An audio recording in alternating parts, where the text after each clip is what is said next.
Hey Mosaic family, what a year we're walking through together as a church. These are unprecedented times that none of us were prepared for.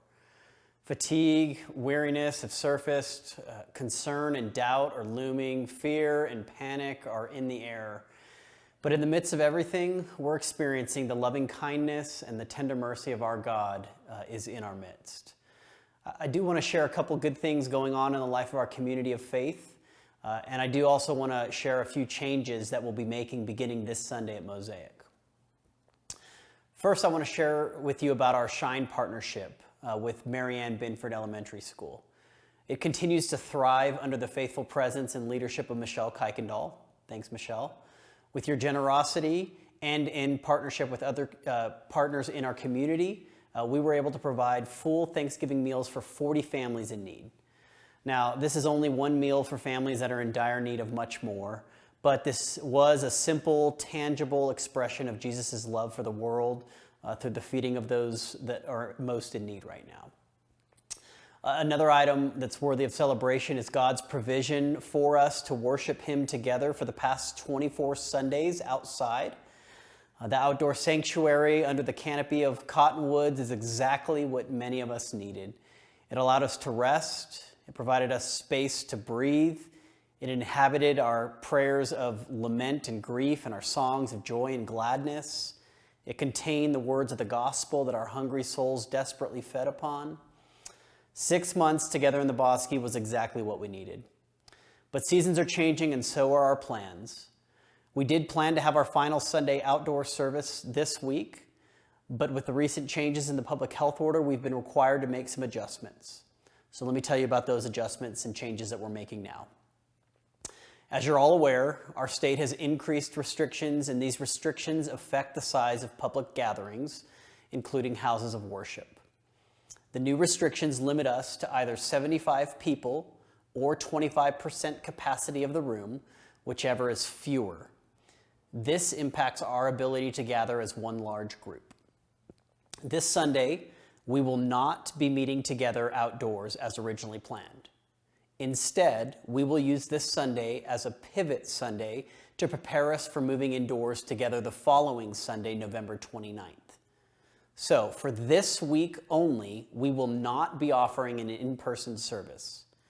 However, because we do have a deep desire to safely and effectively meet together in person for worship in future weeks, for this Sunday, again, this Sunday only, we will offer a live stream worship service at 10 a.m.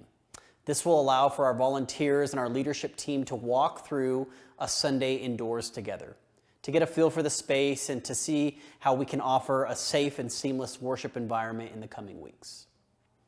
As far as future Sundays, we do intend to resume meeting in person while still abiding by the public health order restrictions.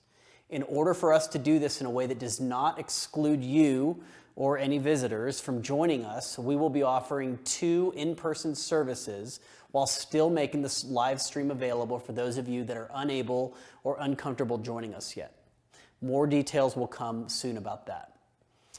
I do want you to know that in order for us to pull this off, 2 services, we need full participation from you. We simply cannot pull off 2 services without you jumping in. We're going to need your presence and participation. We'll need help with our setup and teardown crew. We'll need the technologically inclined to learn how to run our sound system. We'll need loving hands to safely care for our children. We'll need smiling eyes to greet friends as they enter into our space. We'll need help doing some sanitation after our services. All that to say is we need you. So beginning this Sunday, we will enter into our cherished Advent season together. While in the years past, this has been a season that's filled with sweet treats, pozole lunches, and parties, this year will not be like that. But I am convinced that there is nothing that this weary world needs more than to embrace the good news of Advent, that God has and is coming to be with His people, that we were made for closeness with Him and with each other. The line of "O Holy Night" that seems to capture my heart longing right now is a thrill of hope. A weary world rejoices, for yonder breaks a new and glorious morn. The sun feels like it has set on our hope, but yonder breaks a new and glorious morn.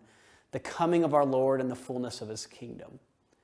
Prepare your hearts with me as we enter into this season of waiting and longing together. There's never been a better time in our lives to belong to Christ and his church.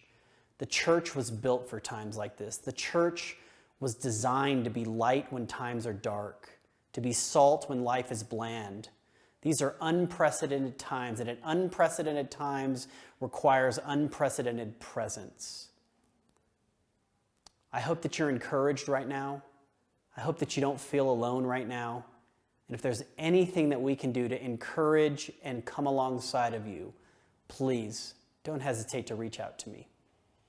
I'll see you online this Sunday at 10 a.m. Stay safe. Keep the faith.